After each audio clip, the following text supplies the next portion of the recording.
had facet arthritis and fibromyalgia and sciatica, so he was on pain medication for that. And after a while, when you have a lot of pain, they have to increase the dosage, and it got to the point where it became an addiction. He said to me, I'm going to drive to DeLand, Florida and see my cousin Doug. He'll be able to get me some Dilaudid. So he was upset with me, and we had words. And I told him, I said, you know, why don't you just leave? He took my car and drove to DeLand, Florida. And I called my nephew. I said, take the car keys from him because I don't want him driving.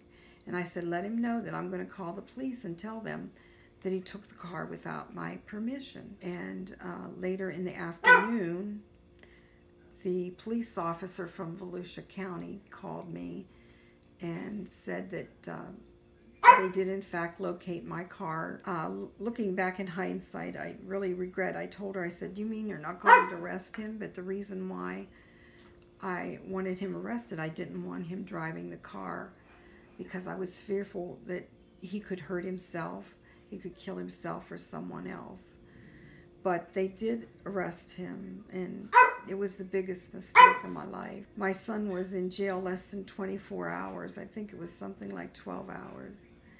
And he was able to commit suicide by strangling himself with a bed sheet that he tied to the bottom of the bed. And I can't tell you how heartbreaking it is that my son died there. And the jail should have protected him and helped him. That's why he was there. And I want them to learn from all these deaths. I want it to change, and I want it to stop. Jail suicides are on the rise, and they've changed my life. I'm devastated. I don't live anymore. I just survive because my son was everything to me, and I am devastated. They didn't only take my son's life, they took my life.